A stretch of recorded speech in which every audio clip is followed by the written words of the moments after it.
Hello everyone, welcome to my channel Love for Journalism or Love for Journalism with Sonia Mani. রবিবার ঠিক রাত 9টার সঙ্গে obviously তোমরা। আর রবিবার মানেই নয় তোমাদের প্রশ্নের উত্তর দেওয়ার পালা, আর না হলে কোনো না কোনো টিপস অ্যান্ড ট্রিক্স শেয়ার করার পালা। এই টিপস অ্যান্ড ট্রিক্স গুলো নিয়ে কিন্তু আমি বেশ ভালো ভালো ফিডব্যাক পাচ্ছি, এবং আজ আরো একবার বলবো যে একটু একটু করে আমার লাভ ফর জার্নালিজম পরিবার বাড়ছে। তোমাদের অনেক অনেক থ্যাংক ইউ যারা আমাকে সাপোর্ট করছো এভাবে। বেশ কিছু সমস্যাও রয়েছে আমি বুঝতে পারছি, আমি তার জন্য চেষ্টা করছি। অনেকে আমাকে অনেকগুলো সাজেশন দিয়েছে, আমি সেই সাজেশন গুলো অনুযায়ী, যেহেতু ভিউজ প্রবলেম একটা বড় প্রবলেম হচ্ছে, কোথাও গিয়ে একটা অসুবিধা হচ্ছে, আমি নিজের মতো করেও চেষ্টা করছি, তোমাদেরকেও একটু আমার পাশে চাই। আজ শুরুতে এই কথাটা বললাম, এবং আরো একবার বলছি, ফেসবুকে আমার জার্নালিস্ট সোনিয়া পেজ রয়েছে, তারই পাশাপাশি ইউটিউবে তোমরা এই সংক্রান্ত যা যা কিছু জানতে চাও আমাকে অবশ্যই কমেন্ট করে জানাতে পারো, অথবা তোমরা আমাকে মেসেজ করে জানাতে পারো, যেটা তোমাদের ইচ্ছে তোমরা আসলে আর কি কি জানতে চাইছো। কারণ তোমাদের মনে যে প্রশ্নগুলো থাকছে সেই প্রশ্নগুলোর আনসার আমি অবশ্যই দেওয়ার চেষ্টা করবো, এবং আগেও বলেছি অনেক কোয়েশ্চেন সলভ করছি, এবং ধীরে ধীরে সেই প্রত্যেকটা ভিডিও নিয়ে আসবো রবিবার ঠিক রাত 9টায়, ঠিক যেভাবে প্রতি রবিবার হাজির হয়ে যায়। আজ ক্যামেরা নিয়েই আরো একটা কথা বলবো, কারণ এর আগে একদিন একটা ভিডিও আমি দিয়েছিলাম যে ক্যামেরার সামনে কথা বললে কোন কোন বিষয়গুলোকে মাথায় রাখবে। তোমরা বেশ ভালো রেসপন্ড করেছো, এবং এই জায়গায় দাঁড়িয়ে তোমাদের মনে হয়েছে যে ক্যামেরা ফ্রেন্ডলি আমি নই, সেটা কি সহজেই বোঝা যাবে। আমাকে একজন ভাই এই কোয়েশ্চেনটা করেছে, আগের দিনই আমি বলেছিলাম যে ক্যামেরা ফ্রেন্ডলি নও, এই কোয়েশ্চেনটা আসবে কেন?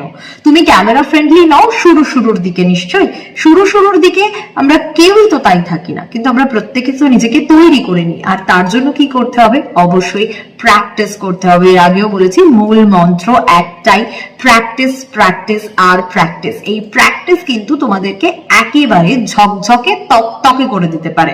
অর্থাৎ এটা খুব কলোকিয়াল একটা ভাবে ইউজ করলাম যাতে তোমাদের বুঝতে সুবিধা হয়। ঝকঝকে তকতকে ইন দ্য সেন্স একদম রেডি করে দিতে পারে, একদম প্রিপেয়ার করে দিতে পারে। সো তোমরা ক্যামেরা ফ্রেন্ডলি নও, এটা কিন্তু ক্যামেরার লেন্স প্রথমেই বুঝিয়ে দেবে। তাই ক্যামেরা ফ্রেন্ডলি প্রথমেই হতে হবে, তার জন্য প্র্যাকটিস করতে হবে। এর আগেও বলেছিলাম, আরো একবার শেয়ার করছি সেই টিপসটা তোমাদের সঙ্গে, যে ক্যামেরার সামনে দাঁড়িয়ে দাঁড়িয়ে বারবার কথা বলো। ক্যামেরা কোথায় পাবে? মোবাইলকেই পাবে। মোবাইল না পেলে আয়নাকে পাবে। আয়না তোমার সব থেকে বড় বন্ধু হতে পারে এক্ষেত্রে। আয়নার মধ্যে একটা ডট দাও, সেই ডটটাই হচ্ছে তোমার ক্যামেরার লেন্স, যার দিকে তাকিয়ে তুমি কথা বলবে। এবং এক্ষেত্রে অনেকগুলো প্রশ্ন তোমাদের মনে আসবে যে কিভাবে কি দেখে বলবো, নিজের মতো করে বলো। আচ্ছা ধরো এই সন্দেশখালির ঘটনা যেটা ঘটে গেছে, সেই সন্দেশখালির ঘটনাকে যদি তুমি তুলে এনে বলতে চাও, তাহলে তুমি কবে বলবে? তুমি কি খুব নমিনাল কয়েকটা কথা বলবে? না, কারণ তুমি ভাবো যে সন্দেশখালি নিয়ে যদি তুমি বলতে শুরু করো ক্যামেরার সামনে একা একা, যেহেতু সন্দেশখালির ঘটনাটাই এই বছরের শুরু থেকে একেবারে হ্যাপেনিং ছিল, তোমাকে কিন্তু 5ই জানুয়ারি থেকে, অর্থাৎ 5ই জানুয়ারি 2024, যেহেতু সন্দেশখালির ঘটনাটা তোমাদের প্রত্যেকের জানা, তোমাদের পক্ষে রিলেট করতে সুবিধা হবে, সেই কারণেই আমি এই ঘটনাটার কথা বলছি এক্সাম্পল হিসেবে। তো এই সন্দেশখালির ঘটনা যদি কেউ মনে রাখতে চায় বা কেউ বলতে চায়, তাহলে তাকে কিন্তু 5th জানুয়ারি থেকে সবটা মনে রাখতে হবে। শুধু তাই নয়, শাহজাহানের নামে 42টা এফআইআর অলরেডি আগে ছিল, 42টা অভিযোগ ছিল। সেই অভিযোগগুলো কবে কবে ছিল, কোন সালে ছিল, কি কি অভিযোগ ছিল, সেগুলো পরে স্টাডি করতে হবে। তারপরে তো তুমি সন্দেশখালি নিয়ে প্রপার পড়াশোনাটা করছো মনে হবে।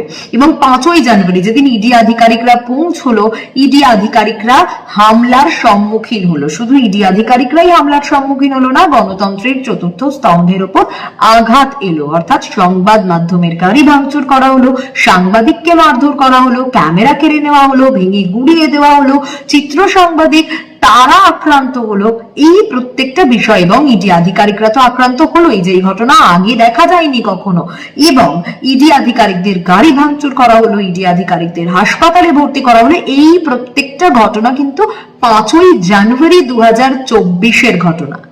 এই 5ই জানুয়ারি 2024 থেকে এখনো পর্যন্ত কি কি আপডেট হয়েছে, সেই প্রত্যেকটা আপডেট, শুধু শাহজাহান গ্রেপ্তার হয়ে গেল মানেই তো আপডেট শেষ হয়ে গেল না, কারণ তারপর আরো আপডেট রয়েছে, আরো অনেক গ্রেপ্তার বাকি রয়েছে। এই নানা বিষয়গুলো তোমাদেরকে মাথায় রাখতে হবে। অর্থাৎ প্রপার পড়াশোনা। এবং এই ঘটনাটা এতদিন ধরে ঘটছে যে এই ঘটনার প্রত্যেকটা ডিটেল তোমার জানা দরকার। কোন কোন ধারায় মামলা, কি মামলা, কেন মামলা, কি কি হলো, শাহজাহান যেদিন গ্রেপ্তার হলো সেদিনকেই বা নারী নির্যাতনের কোনো মামলা তাকে দেওয়া হলো না, এই নানা প্রশ্নগুলো বারবার করে তোমার মনের মধ্যে আসবে। এবং এই আপডেটেড যদি তুমি থাকো, এই সব তথ্য যদি তোমার কাছে থাকে, ট্রাস্ট মি, শাহজাহান বা এই সন্দেশখালীর ঘটনা নিয়ে তুমি কতক্ষণ, কত ঘন্টা যে বলে দিতে পারবে লাগাতার একটানা, তোমার ধারণারও বাইরে, যদি তুমি প্রপার পড়াশোনাটা করো। আর এটাই তোমার কাছে সব থেকে বড় চ্যালেঞ্জ যে তুমি পড়াশোনাটা করেছো কিনা। যেহেতু খুব হাতে গরম একটা ইস্যু, সে কারণেই আমি এটা তুললাম। এই ইস্যুটা হলে তোমাদের সবার পক্ষে বুঝতে সুবিধা হবে। একটু নিজেরা প্র্যাকটিস করে দেখো তো, একদম 5 তারিখ থেকে কত কত পড়াশোনা রয়েছে এই সন্দেশখালীর সম্বন্ধে, কি কি ডিটেল তোমরা নিয়েছো নোট ডাউন করো, তারপর ক্যামেরার সামনে দাঁড়িয়ে বলো তো, দেখো ক্যামেরা ফ্রেন্ডলি তুমি হতে পারছো কিনা। ডেফিনেটলি পারবে যদি তোমার কাছে নলেজ থাকে, যদি তুমি আপডেটেড থাকো, কেউ আটকাতে পারবে না। বোঝাতে পারলাম যে ক্যামেরা ফ্রেন্ডলি হতে গেলে প্র্যাকটিসটা সবার আগে ইম্পর্টেন্ট।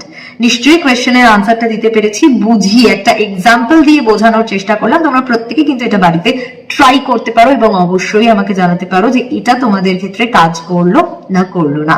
পজিটিভ নেগেটিভ সবটা জানতে চাই। কি কি বিষয় তোমরা আর জানতে চাও সেটাও তোমাদের থেকে জানতে চাই। যা যা কোয়েশ্চেন্স তোমাদের মনে রয়েছে অবশ্যই সেই কোয়েশ্চেন তোমরা নিশ্চয়ই করবে। ইউটিউবে করতে পারো, শুরুতেই বলেছিলাম, ফেসবুকে করতে পারো, যেখানে ইচ্ছে তোমরা কোয়েশ্চেন করতে পারো আমাকে। আমি নিশ্চয়ই লাভ ফর জার্নালিজমে তোমাদের সেই কোয়েশ্চেনের আনসার দেবো। আজকের এই ভিডিওটা আর বড় করব না। যদি এই ভিডিওটা তোমাদের ভালো লাগে তাহলে please do like, comment, share, subscribe করতে ভুলো না। Love for journalism with Sonia তোমাদের সঙ্গে দেখা হচ্ছে আগামী রবিবার ঠিক রাত 9টায় আবারও নতুন একটা ভিডিও নিয়ে, টিপস অ্যান্ড ট্রিক্স নিয়ে শেয়ার করব তোমাদের সঙ্গে। আরো নানা টিপস অ্যান্ড ট্রিক্স নজর রাখতেই হবে, অবশ্যই সঙ্গে থাকতে হবে লাভ ফর জার্নালিজমের। সকলে সুস্থ থাকো, ভালো থাকো, সঙ্গে থাকো সোনিয়ার। Bye bye.